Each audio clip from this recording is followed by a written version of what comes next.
Hey everyone, welcome to yet another Friday afternoon webinar from NORA. So this Friday we have a research webinar with Oliver Tomic. Oliver is Associated Professor at the Institute of Data Science, Faculty of Science and Technology at Norwegian University of Life Science and member of Center for Healthcare Data Science at NMBU. I know you're going to talk a little bit about this Center for Healthcare Data Science as well. So today, Oliver will have a talk titled RENT, Repeated Elastic Net Technique for Feature Selection. So, Oliver, the screen is yours. Thank you very much, Klaus. Thank you very much for having me as well and giving me the opportunity to talk about RENT. So I'll just share my screen first. So here it is, and then go into presentation mode. So, okay. I assume you see my screen. Yeah, so as Klaus said, so I'm going to talk about RENT, Repeated Elastic Net Technique for Feature Selection. So I'll talk about how this works and how we can make use of that in certain cases. The work that I'm presenting is the work of my PhD student, Anna Junul, and we supervise Anna together with Stefan, Christian, Ulf, and Cecilia as co-supervisors. And the research here is happening in our Center for Healthcare Data Science, a relatively new group. I'm going to say a few words about that in a minute. Yeah, so here's the outline of my presentation. So first I say I'm going to talk about CHEDs for a few minutes. Then after that, I'll go over to the context and motivation for RENT. And after that, I will present the workflow where we use RENT together with validation and chemometrics and see how that workflow could help you in understanding your data and giving you some extra additional information than compared to straightforward methods. And in the end, I will say a few words about the RENT package that we made and that is out there on GitHub and that you can use freely. So about CHEDs first. Well, I have to start a few levels further up. So NMBU first, in a nutshell, is the university, the Norwegian University of Life Sciences in Ås, with about 5,200 students and 700 employees and 70 faculties in total. And we are working at the Faculty of Science and Technology, also called Realtek. To go one level further down to Realtek, at our faculty, we have around 130 employees. We have the biggest group of students of all the faculties at NMBU. So around 1,100 students, and then at all times around 70 PhD students and postdocs. In general, there are 16 different study programs, and I work in the Institute for Data Science. So we have 2 data science study programs there, a 2-year master and a 5-year master, and where we also use a lot of these data sets that I'm going to present, healthcare data sets, also in our courses for applied machine learning. And Realtek is also the home of CHEDs, where we are all located in this building. Just a little bit of historical perspective, how CHEDs came about. So there's a long-standing collaboration between Cecilia Futsetter, one of our members, and that I'm going to show in a minute, and Eirik Malinen at the University of Oslo, and where they started collaborating roughly 10 years ago on medical images of cancer. And over time, there were a lot of not a lot of master students, a few PhD students, and new colleagues coming in, like myself, in 2017. And then the interest and the activity around this healthcare data science just kept growing. And finally, last year, we decided then to establish a group called CHEDs. And this is then what these are then the members here I'm going to present in our group. So of the permanent staff, there's Cecilia Futsetter, who has been there for the longest and actually started the activity around healthcare data science. And there's myself and Christian Liland. We came to NMBU in 2017, and Ulf Indahl has been there quite a few years as well. And so we are working partly in CHETS. We would like to spend much more time there, but we have other obligations as well. We have to teach, we have participate in other projects and so on. But we have a number of young ladies here on the lower end, Aurora, Anna, and Nyao, who work full-time on CHETS. They're PhD students on working with different aspects on healthcare data science. So Aurora and Nyao are working a lot with medical image analysis, segmentation, and using different methods like radiomics and convolutional neural networks and so on. And Anna is working now at the moment mostly with feature selection, but we're also going to look into multi-block methods, which are more component-based and where there's a long tradition for this at the OS campus. Furthermore, we have also Stefan, who joined our team just a couple of weeks ago. So he was hired at NMBU. He previously worked with Eirik Malinen, so he's known with the field and has worked for a year. And then we have also have an associate member, external member, Andreas Fellner, who did his PhD at the Charité Hospital in Berlin on something called, I always have to look it up, high resolution magnetic resonance elastography. So he also fits in nicely with his competence there and working a little bit in part-time with us. Yeah, and it's strange to say that we have alumni because the group existed only for a year, but this is traditionally, there are two persons that are now at other places who worked with us and that also deserve to be mentioned. That's Yngve and Turi, who contributed with a lot of research that is that brought us where we are now. Yeah, Yngve is doing other things now at the University of Oslo. He's a PhD student there now, and Turi is working with artificial intelligence on cancer diagnosis at the Oslo University Hospital. But we keep in touch with them and we publish together. So what are we doing? So that's who we are. What are we doing? So we worked now for a long time with radiomics. So we extract features from images that describe the texture in the medical images. So something like this, where we have an image, we do some pre-processing, then we get the features out for a number of patients where we have the rows, the observations, and then with radiomics, we can get a large number of features, up to 2,000-3,000, depending on which methods we choose. And with regard to that, we can see that feature selection is extremely important in order to get models that don't overfit and that are interpretable. Then we've also worked for a few years with head and neck cancer and convolutional neural networks. And here is just a couple of examples on one on head and neck cancer and one on anal cancer, where we do delineation with a convolutional neural network. And our PhD student Nyao, she's also working on a 3D segmentation. And in the paper and the images here above, we have published a paper now, which on a method that delineates the tumors, but also additionally the lymph nodes. And there's another paper on the review where we use shallow methods, machine learning methods, where we use features to train them, as described up here. And then we have a paper on this anal cancer is going to be sent in today. I think it was maybe the next few days. So these are the things that we've worked with for a while. And but also, since we also in the campus OS and we have a long tradition in component-based methods, then we also will go over and try to implement and develop applications for multi-block methods. So we can see here for heterogeneous data, because often you may have data from different instruments, from different sources, and it's not always sure that the best thing is just to throw everything together and then model. Sometimes it might be with these multi-block methods, we have the opportunity to extract the optimal number of components for each block here. As I try to identify, for example, to describe one block could be histology of the patient. Then we could have image features as described further up here with the radiomics part. That could be blood values and so on. And how we can do that, model that sequentially with the optimal number of components. And one thing with these component-based methods is that interpretability or explainability is always sitting in the driver's seat. So we can get a lot of information on how the different features contribute to that picture and how the patients are distributed or the observations.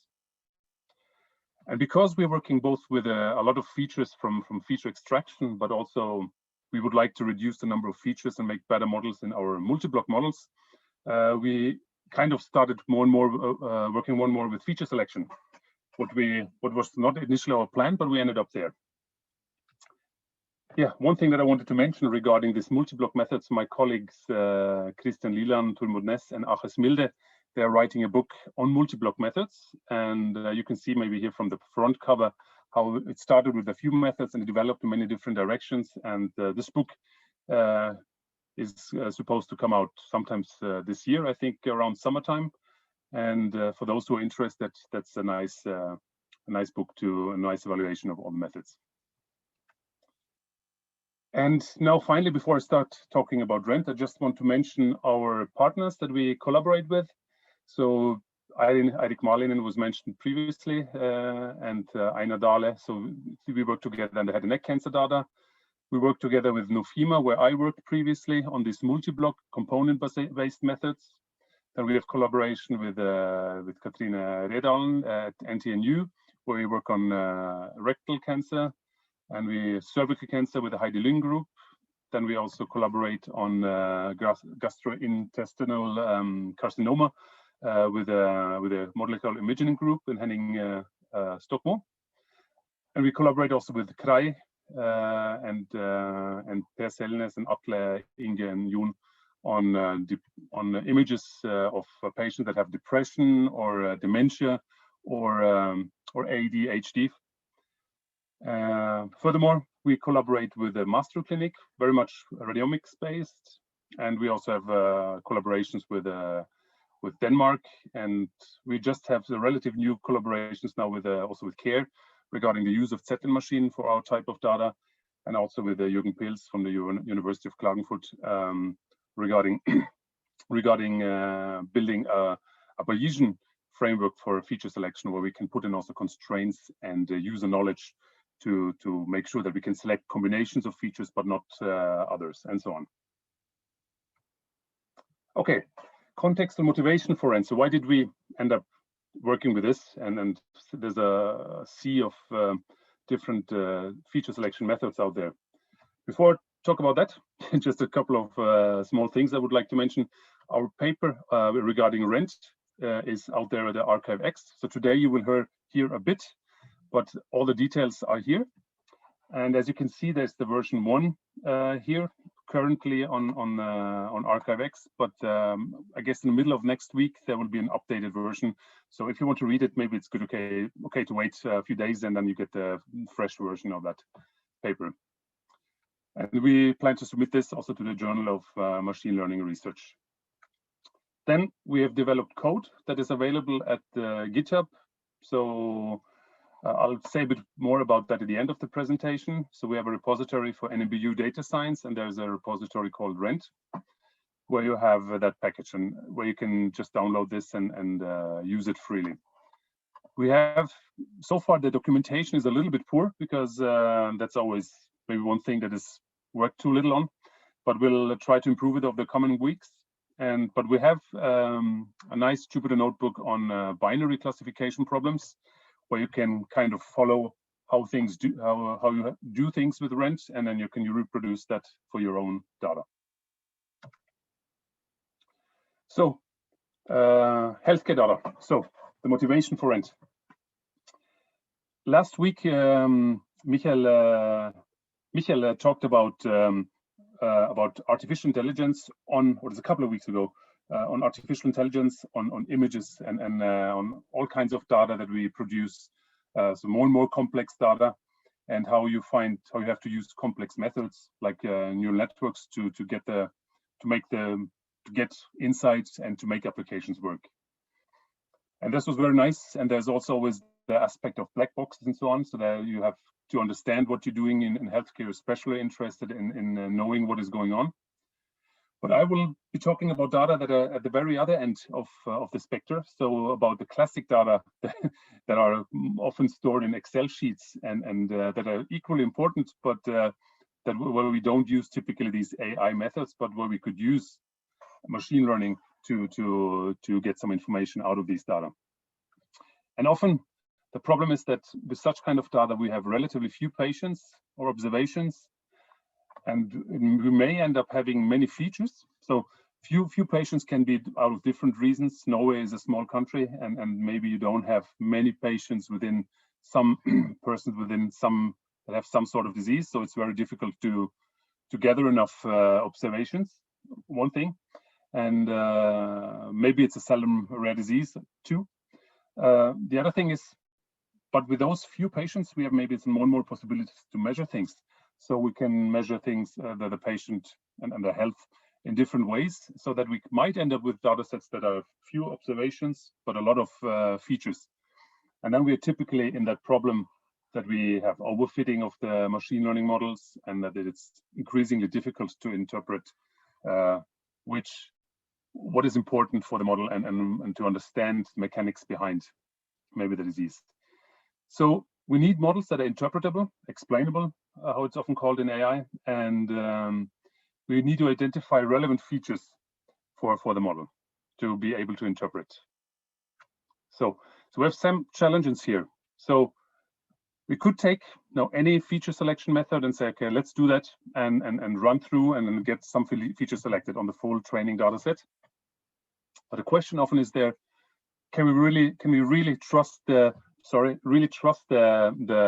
feature selection? And because we have no kind of measure that gives us some confidence that this is a feature that is really selected every time. And those who have worked with smaller data sets with few observations know that if you have a data set with a number of patients and you run a feature selection maybe, then some features get selected and you put just maybe one or two patients additionally in there, and suddenly you had a different set of features that is selected, where you have maybe some overlap, but maybe some other features are selected. And that makes the job for clinicians really difficult, because okay, one time this one feature is important, but I just put in another couple of patients and then the feature is not important anymore. Now it's another feature. So how can we handle this kind of problem? And you can just imagine the impact of that you imagine you build your treatment around one identified feature, and then suddenly you find out it's not relevant at all. So what can we do about this situation and with small training data? Well, we can make exactly this problem turn it into our advantage, because if we have small data, we can quickly train a lot of models. And when we can compute a lot of models, we can compute an ensemble of models, and we can do that by training every model in that ensemble on separate, unique subsets of the training data. And why are we doing this? Well, that gives us a little bit a tool that can give us information on whether a feature is selected regularly, or maybe sometimes only for specific combinations of patients. And for this, in our rent package, we use an embedded feature selection technique. So in our case, we use logistic regression with elastic net regularization. You could use also L1 or L2, but we choose elastic net to be able to get rid of some features, but not so harsh as we would get it with L1. Although we have possibilities to vary that, so we can move between L1 and L2 in the package that we provide.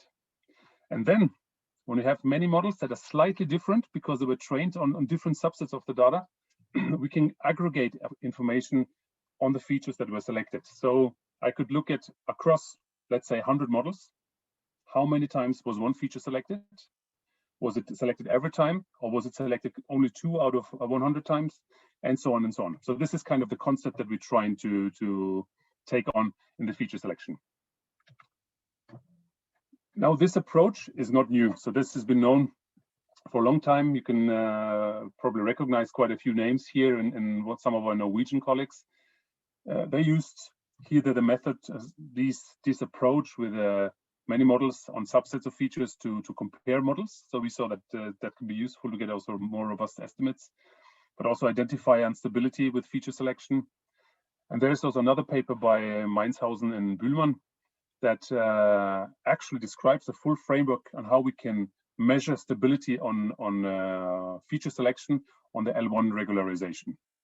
And we're going kind of taking this as a starting point, modifying it a little bit, and make a feature selection method out of that.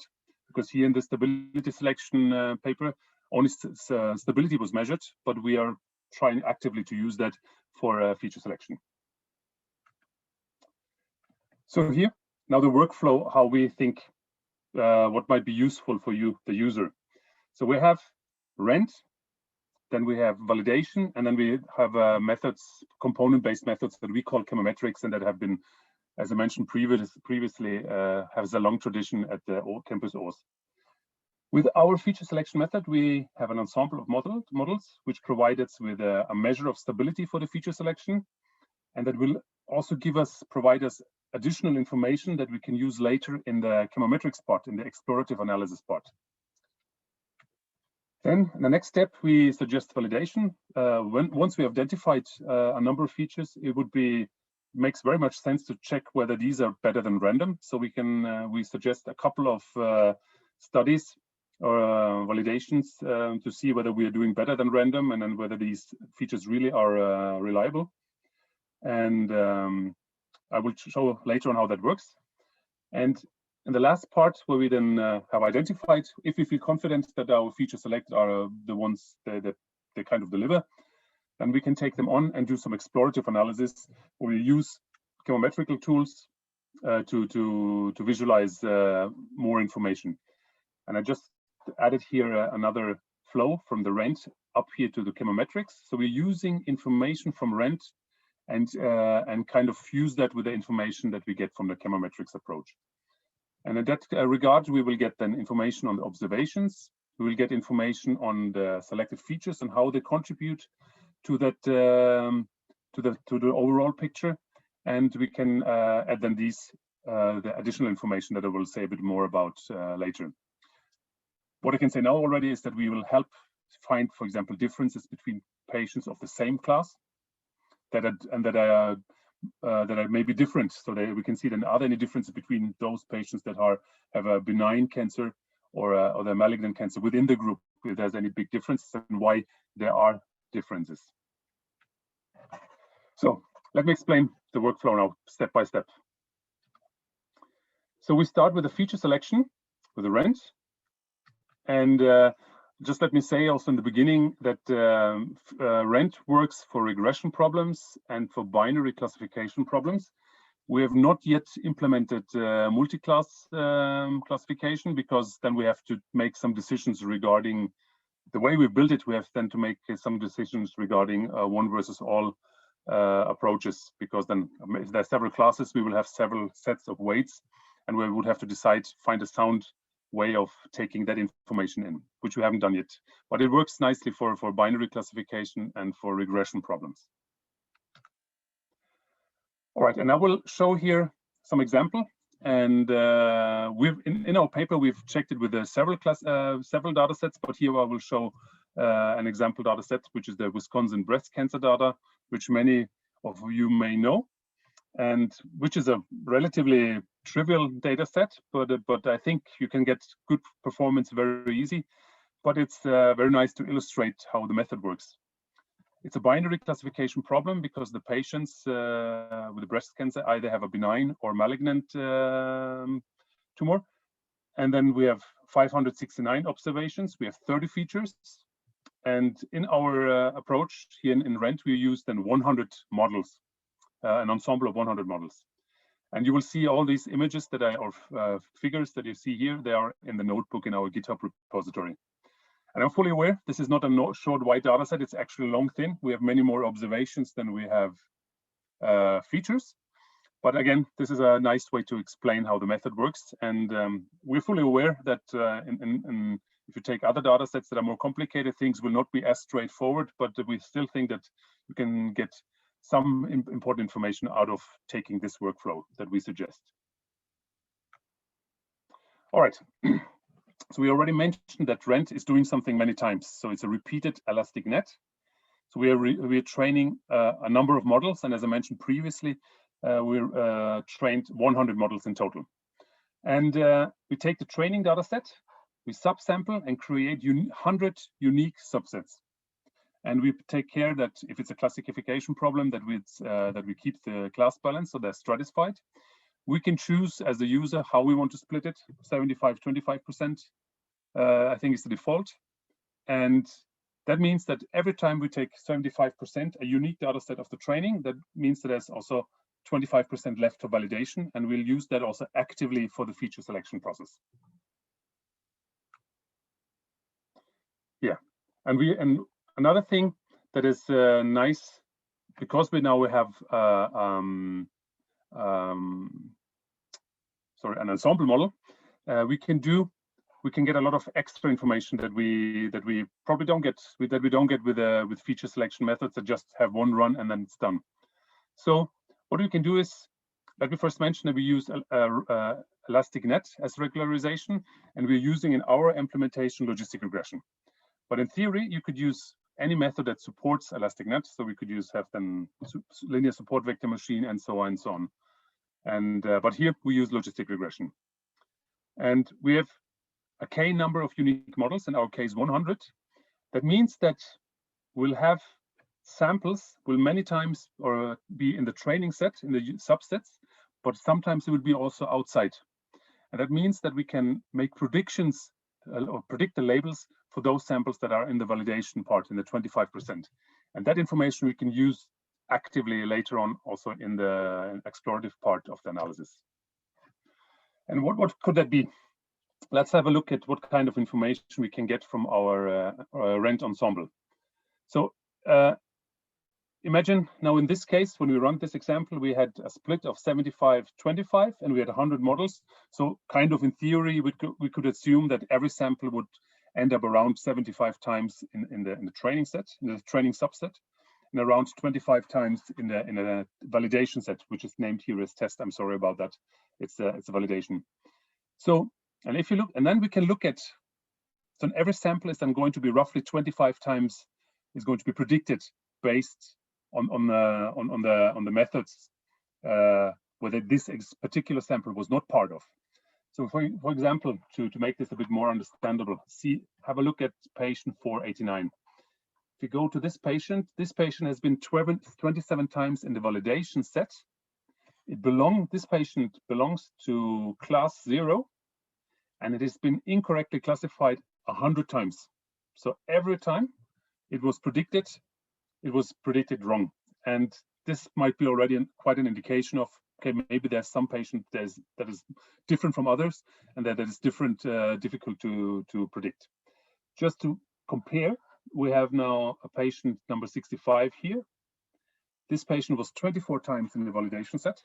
So we used those models where it wasn't part of the training process and predicted. And then we can see the label was 0, but it was 0 times incorrectly predicted. So actually the percentage here will become 0. So we have one patient that is very easy to predict, another patient that is very difficult to predict. And that kind of information we can take on later in the explorative part. So you can see these numbers here will be very useful later on. And we can when we combine it with the chemometric methods. And also you can ask, what is the reason for the difference? And we hope that then the chemometric methods with their visualization plots, with the scores and loadings and so on, can give us an information on an indication of what the difference might be. Furthermore, so we have, since we also have every sample can be predicted several times, then we can also get probabilities since we use logistic regression. So we can get the probability for every sample being belonging to class 1. And here you can see a table. Again, the patients on the rows, and on the side here we have now the models, the 100 models. So this is the first model, second model, and so on and so on. So we can, for example, see that patient 489 was in the validation set the first time. So, and we predicted it would be class 1. That's wrong, because it's actually class 0, but the probability was 0.74. And then in model 2, 3, 4, 5, 6, 7, 8, 9, it was in the training set, and we predicted other samples. And then here in model 10, it was again in the validation set. And you can see that here again, the probability is 0.67. So we're above the threshold for at 0.5 to say that it's class 1, which is wrong. But it's not extremely confident that it's a high, that it is really belonging to this class. Even here, you can see there are a couple of predictions that are just above the limit. So it could have ended up on the below 0.5, and then we would have at least a couple of predictions for 0. It wouldn't be one every time wrong, but still it's not very confident that it's belonging to class 0. So that kind of information we can also take into account because we have an ensemble. So if you look at now these 4 cases, so there are 4 different patients, and what we've done here is look at the probabilities for all the predictions. So this patient, I can't remember how many times this one was in the validation set, but let's say around 25 times.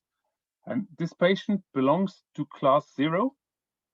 And if it would, here we see the limit, left side class 0, right side, if you're above 0.5 for the probability, then it's class 1. And you can see all the predictions are around 0.1. So our model, all our models have been pretty confident that this patient belongs to class 0. That was correct.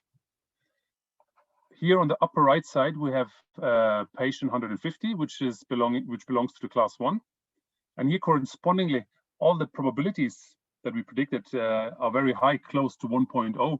So our model has been very, very sure that this is a patient that belongs to class 1. So the upper 2 were kind of clear cases. But also now with the probabilities, we can also have a closer look how far away were we actually from being wrong or rightly classified. So in the case down here, we can see that patient 255, which belongs to class 0, is predicted every time as class 1 because all the probability are above 0.5 here.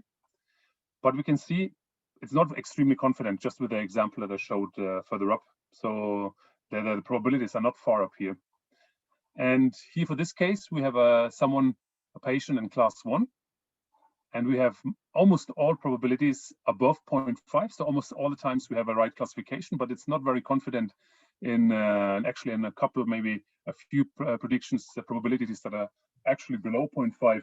So we can see this patient is also a bit more problematic. We wouldn't have seen that if we had looked only in the correct and incorrect classification. So in that regard, we can also have a look at this patient, what is wrong or what is different between, for example, this patient and this patient. Both belong to class 1, but obviously our models have more problems predicting patients 229 than compared to a 150. So we can go back and look at other data maybe that we can find and see whether what the difference really could be. But that information could be also taken on in the explorative analysis, and we are building in also that we could take, for example, the average probability and then take that into the explorative part. So let me go back to RENT now. So I've explained that we have an ensemble of models, in our case 100, and what kind of extra additional information we get. So now we get for every model, we get a vector of weights, and those features that are selected get a weight that is non-zero, and those that are not selected get a weight that is 0. And we have one such vector for every model here. And here you can see also the problem with 1 versus all. If we had more classes, they would have more vectors for every model. So we have to incorporate that in some way, which we haven't done yet. But for binary case, it's very simple. And so what can we do now with this information? Now we can take all these vectors and put them together into one weight matrix. And now we can start counting and see. We can look at the distribution for we can look at the columns, and we can see that the weights of feature 1, what they look like for the second feature, and so on. And we can start counting how many times have they been selected. You can see here now the models are from starting from 1 to, and I just took it up to 11. There are 100 models, and you can see the weights now of the median radius here, and it's 0. And you have to believe me, it's been 0 all the way. It's never been selected. So this is pretty assuring. So I know this feature I don't need to select. But if you look, for example, here at the mean concave points, it's almost always selected. Here's one case where we didn't select it. So I can tell you that this one has been selected in 94 out of the 100 models. But imagine you would ended up in a situation where you have exactly that combination of samples that would be correspond to the subset of model 11. And you say, no, that's not important. Then you've been extremely unlucky. So this is why we think it's very important to have that kind of stability evaluation and see how important, whether this is real, the selection or not. So I'll show you a few more examples here in a minute. You can see many of these features are not selected. And again, you have to consider all the 100 models here. And with this kind of information, I also showed only a few features, not all the 31, just because of space limitations. And what we can do now is introduce some measures, introduce criteria to select all those features. So one I mentioned already, we can count how many times it's non-zero, so that's fine. Another way is to see how often is, when it's selected, whether the weight is positive or negative. In most cases, the sign is always the same, but we've seen on different data sets that sometimes you can be fooled, and if you just look at whether it's selected or none, then you might think, okay, it's selected many times. But if you take a closer look, you can see that sometimes the weight is, number one, very small, and number two, it alternates. Sometimes it's positive, sometimes it's negative, and that it really makes it very inconclusive how to interpret that weight. And then that's maybe a weight that we would get rid of, in addition that it's small. But there's a tendency, the bigger the weights, the more secure can we be that the sign is either just positive or just negative. And the third criteria that we also show here is a simple t-test, where we look at the weights and check whether the average of the weight is different from zero or not. So here is now, I'll just say a few more words about these three criteria. So here we have a plot now of the criteria tau1. So we are counting how many times a feature is non-zero. And you can see out of the 30 features, we're using Python, so it starts with 0 and ends with 29, but it's 30 features. We can see that there's a number of features down there that never get selected across the 100 models. So we can be that's very reassuring that we know that we don't have to look at these features. Then we have 3 features up here that were selected every time. So, and then we have another feature here that was selected 94 times out of 100. You will see that in a minute. And here's one that is exactly 90 times. And then we have some features here that were selected in 10 models out of 100. So just imagine you would have ended up with a model that selects that feature. You might be thinking, well, this is important, but maybe it's not after looking at this kind of stability measure. So what we can do now as a user, we can now set cutoff thresholds for all of these criteria. And we have designed it this way that you have to fulfill them, all 3 of them, to be selected for a feature. And we've designed them in such a way that you can set values between 0 and 1. So 1 is the restricted case, so that all our values have to get up to, so tau1, tau2, and tau3 have to get to 1 to be selected. Or we can set down to 0, then every feature will be selected. So, and then based on, for example, tau3, if we set it to, typically our default values are 0.9 for the first one for the counting. So we require the feature to be 90 times within the models, and then 90 times, 90% of the time should be either positive or negative. And here we have a t-test based a value that corresponds to significance level of 0.05. So if we get such an overview now, when we run rent, we can get all this information. So I can see for the first feature, it's selected only never selected, and then okay, it doesn't fulfill the first requirement, so it's out. Here, this one is selected 26 times out of 100. It doesn't fulfill the first requirement, out. And then we go on, and there's one that is actually selected. It's 0.94, 94, and 1. So we're above all the 3 thresholds, and this feature is then selected. Now we can go on. I see time is running away. I'm going to speed up a little bit, and hopefully it won't be too messy. Oliver, by the way, we also have questions. We have at least one question. Could I just read it up for you now? Yes, you can read it up. It's how about correlating features? Wouldn't the frequency selection be shared between the correlated ones? Yeah, exactly. That's a very good question, and that's we initially started with a L1 regularization, and we were very afraid about that. And that's why we are allowed also for ElasticNet, and hope that will kind of solve that problem to some degree. Thank you. We will take further questions after the talk then. Thank you. Yeah, but it's a very good question. Yeah, so we have been thinking about the same thing. Yes. Now after rent, so we started with a data set, and we end up after the feature selection criteria with a few features. And here from the notebook, we can see that's 5 features that have been selected out of the 30. And those are the ones that have been selected. All right, so now we're done with the feature selection part with the range. Now the next 2 parts, validation and chemometrics, are independent of range, so you could apply that to any feature selection method. But it would be good practice to check how things are going. But the additional information that you get into chemometrics, you can get only from ensembles. So let me tell you a little bit how we validate. So that's 2 very simple methods, but they are very easily done. One is, now that we have found those 5 features, in this case, we can predict now the labels of the test samples, test observations, and we get now our kind of benchmark performance, which was, I can't remember, around 0.95, something 97, I think. And and now we want to see how well are we doing if we choose other features.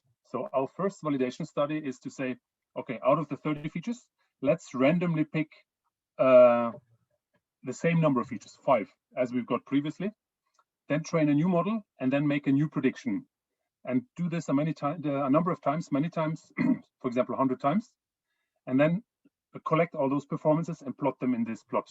And you can see the blue ones here, which is the validation study 1. We can see that we have most of the performances are below our benchmark. We have actually a couple of them that have been higher. That could be spurious correlations, but also worth following up and seeing what kind of combination of features really gave a better performance. But 2 out of the 100 predictions were higher, but the rest was lower.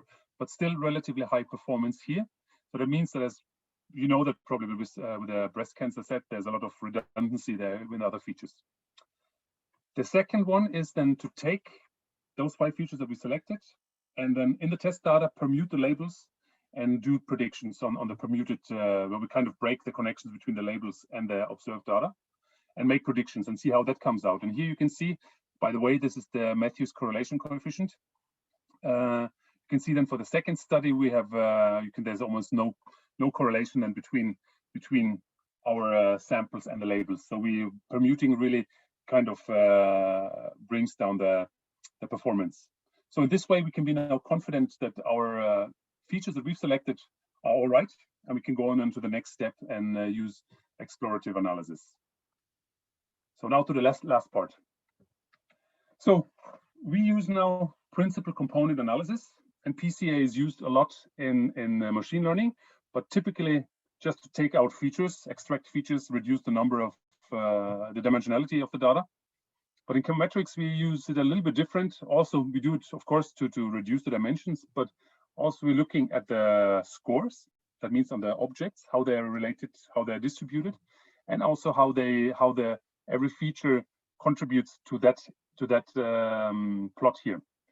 So when we run PCA here, you can see we have described around 45 and 25% of the explained variance, of the variance in the data. So we have around 70% here. And when we look at this, it's kind of, we get some information. We can see that some of the patients are very similar to each other. These here that are close to each other, those on the opposite side are very different. But this is now the point where we bring in this information with a misclassification. And now when we color every patient by the misclassification rate that we have here in the green column, then we get the same plot here. And now we just impose the color here. You can see that we have a clear grouping of those problematic samples on that side, on the left upper corner. And now the question is, why is that? What is so special about these patients? How are they going wrong?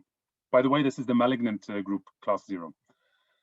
That we can get from that information we get from the scores, which I will take in a minute. So we can do this coloring here by the wrong percentage classification, but we can also do it maybe by coloring by the average probability. So we can get some kind of finer information regarding the patients. Yes, so the next step then would be to take this scores plot, and now we look at the loadings, the information on how the features contribute to exactly that picture. And we can see our five features that we selected here. And we can see that if you superimpose these 2 images and you say the loadings and the scores, and you can see the patients here to the right are those that have high values of these features. And those that are on the opposite side are those the ones that have lower values for those. So we can say already that those looks like those patients here have relatively small values for these features here. So that's in a malignant, that are malignant, yet they have maybe, you would think, low values for these features should give a maybe benign cancer, but actually they have malignant cancer, and they're misclassified wrongly often. In chemometrics, you also have something called correlation loadings that gives you some additional information to this ordinary loadings, and you can see then how every feature, how much of the variance in every feature is explained. You can see then these two components that we use explain a lot of the variance in these 4 features, while not worse texture. So we could assume that it's maybe in the 3rd component. You can see there's here in the explained variance plot, there's quite a jump from the 2nd to the 3rd component. So there's some information that we also might use, which we didn't visualize here. We can do now the same thing for the other class, for the benign class. We can see here we have some miscolored, but not very much patients. One that is miscolored very much. It's obviously predicted wrongly probably most of the times. And we can see that this is the benign group. So you would think benign group should have small values for mean concave points, but this one has already high values for that because it's located on the right side. But it's a benign one, but the model had trouble evaluating this. So in this way, we can now identify patients that are different, obviously, and we can see whether we could then go and dive deeper into the data and see whether there's a difference for those patients that are always wrongly classified. And then you can do that also for both. And by the way, if I didn't mention it, you can have that all is already built in our package. So you can just call a commando and we'll do that for you. Now we can see why these misclassifications happened. Now, if we run a PCA in both groups, we can see that we have now the worst concave. All these features that we selected are very, or they're the patients that have a benign, malignant tumor have high values for those. So they're really on the right side in the scores plot. Those that have low values for them are on the left side with the benign cancer on the left plot, left side. And those that we misclassified are really those that are on the borderline between the 2 groups. So that kind of makes sense. We can see that if you're close to that borderline, then it's more difficult to classify you correctly than if you're really far out to the right or far out to the left. So, but you can see also a couple of patients here that are maybe more relevant in the 3rd component. Can see what is wrong with these guys and compare them to others within the same group. So I think now time is running out. So just to conclude, the RENT provides information on the stability of feature selection, so we can see really whether features selected often or not, and then take that into account whether we will bring it forward or not. We can change our criteria for selection, and we can add new selection criteria or relax them. We should do validation on the process, see whether we are doing better than random. And then we can use this explorative analysis tools like in chemometrics to visualize and get more informants with it, informants on top that we got from the RENT ensembles. And just very shortly on the RENT package, it's, as I mentioned previously, here in this place in GitHub. The PCA and all that component-based methods are in our HOGOIM package, which is in this place. And we are soon coming out with another user-friendly software that our PhD student Yao is working on with a 2D and 3D segmentation of medical images that will be put out there as well at some time. So, and further work, we can do a lot of more stuff. We have put some master students on testing out RENT on more data sets to get to know the methods also a bit better. We can introduce nonlinearity. There's an option for that in our package. So if you want to, you can switch on interaction between samples. Then we have do some sensitivity analysis. What happens if you change the thresholds for the criteria? We could use different algorithms, and you can implement something completely new, like our UBay feature selection framework that was submitted yesterday, actually, where we also can put in, for example, constraint and expert knowledge to do feature selection. So that was very fast, a lot of information. Thank you very much, and I'm open for questions now. Thank you very much for a very interesting talk, Oliver. Yes, we have questions, and I also have received some questions on the private chat. But first of all, I would just like you to say a little bit more about the chemometrics environment at NMBU, because I myself did a PhD at NMBU, started more than 20 years ago, actually. I'm old. And I also was a postdoc, and I've been a researcher at NMBU, so I know the environment quite well. And I remember back then, 20 years ago, I had a course at NMBU. It was about partial least squares methods. It was Harald Martens, and he had written an excellent book called the Multivariate Analysis of Quality, I think. And I also have worked closely together with this environment on meta modeling and other. So we have a strong tradition. How have you been able to build this strong community at NMBU, and why NMBU? We did that. I entered this environment in was it in '96 when I came as an intern to OS, and then that was a new world for me with these component-based methods. And then I was working at Markforsk, which later became Nofima, and Harald Martens and Tormod Næss. They all worked there and have been very busy. And one of the big success stories of these component-based methods is that you can apply them to data sets where you have few observations and many highly correlated variables or features. So you can use them for spectral data and make quick predictions of, let's say, the fat content in a meat production line and so on. And these methods have worked really nicely. And the other nice thing is with these chemometric-based, component-based methods is that you have interpretations is always having one of the main things. It was never black box. You always look at the scores. You always look at the loadings. You look at explained variance and see how you can make sense out of the data. And then of course this environment, and I can say that this environment has grown, and it's not, of course, not only in OS. There are other places that know in Bergen traditionally they've been working with this quite a bit, and internationally also. And chemometrics is kind of a little bit hidden away in this machine learning world, although it has a rightful place in the data science world, I think, and it deserves a little bit more visibility, I guess. And one nice thing also with these component-based methods is what I said a little bit about in the presentation, is that you can do the blocking. So we went from partial least square regression, where you just have a response block and you observed data, but you can have some data from more instruments which are really heterogeneous and coming from different sources. Exactly. Alex was also asked to ask you some questions. So Alex, do you have some questions? Yeah, we have some great questions there in the Q&A. So I thought I would kind of bring forward the question of Fredrik Volbråten. He was asking you, do you have any general notion about K versus the number of observations and number of features?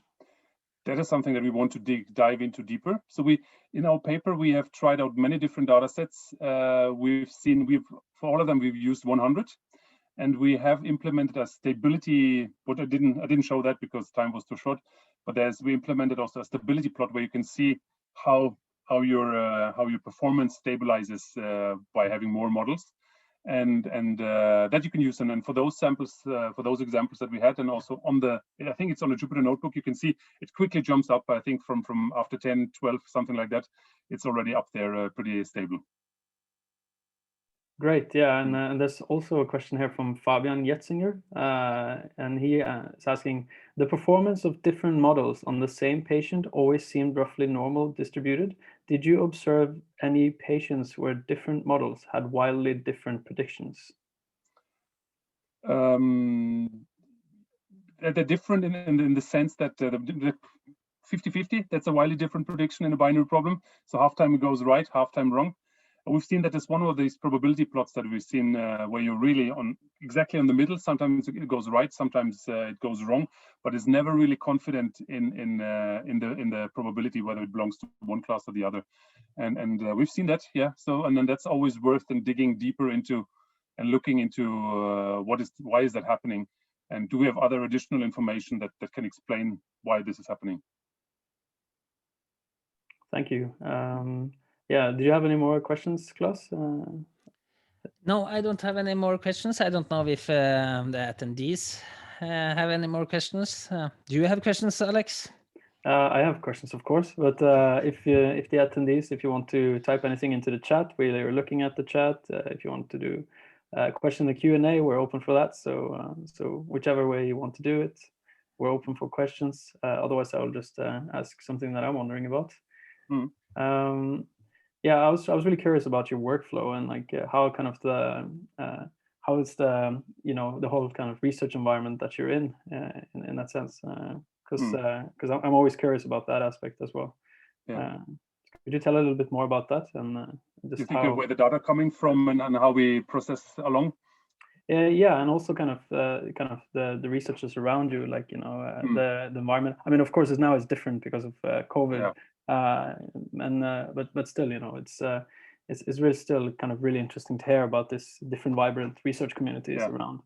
Yeah, we have a relatively newly established now it's called Institute. Before there was section of data science in our faculty, and there we have both Christian Liland and Christian Törndl, who also work with chemometric methods, a background from that area, and Hans Eckerhard Plesse, who is from neuroscience. So we have that aspect as well, and Klaus knows him, of course, as well as his former PhD student. But we also have the good connections to Nofima, because for a long time, Nofima Matforsk was actually the bigger of the groups regarding chemometrics, and now it has a little bit shifted now towards to NMBU. But we were working traditionally with chemometrics, but now then, since the data science was established at NMBU, and we have this new study program, and we're teaching also machine learning and so on, we just jumped more and more into this because there's a lot of similarities. Of course, a lot of difference as well, but and now we see how we can combine things, for example, from our world and from machine learning world. And I can mention that the PhD student of Christian Liland, his name is Rune Helin. He's actually working now at the border between deep learning and multivariate statistics, chemometrics. So how can we use maybe because with chemometrics you have to do some pre-processing to be able to use maybe spectra. Can we use machine learning, deep learning for that, and then have on top of that a chemometric model, or the other way around? So there's a paper in the making where we explore all these methods, and then that's nice to have that kind of collaboration and bringing in new aspects.